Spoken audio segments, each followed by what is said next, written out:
Chapter 30. Then Moses spoke to the heads of the tribes of the sons of Israel, saying, This is the word which Yahweh has commanded.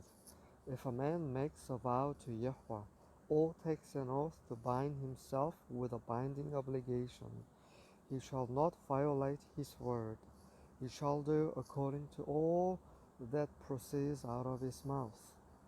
Also, if a woman makes a vow to Yahweh, and binds herself by an obligation in her father's house in her youth, and her father hears her vow and her obligation by which she has bound herself, and her father says nothing to her, then all her vows shall stand, and every obligation by which she has bound herself shall stand.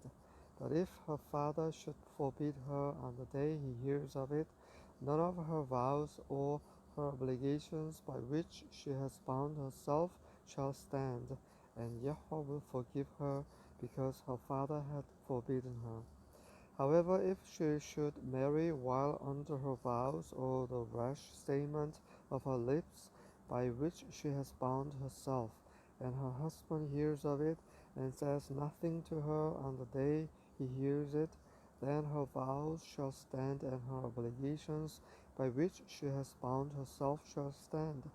But if on the day her husband hears of it, he forbids her, then he shall annul her vow which she is under, and the rash statement of her lips by which she has bound herself, and Yahweh will forgive her. But the vow of a widow or of a divorced woman, everything by which she has bound herself, shall stand against her. However, if she vowed in her husband's house, or bound herself by an obligation with an oath, and her husband heard it, but said nothing to her, and did not forbid her, then all her vows shall stand, and every obligation by which she bound herself shall stand. But if her husband indeed annuls them on the day he hears them, then whatever proceeds out of her lips concerning her vows, or concerning the obligation of herself, shall not stand. Her husband has annulled them, and Yahweh will forgive her.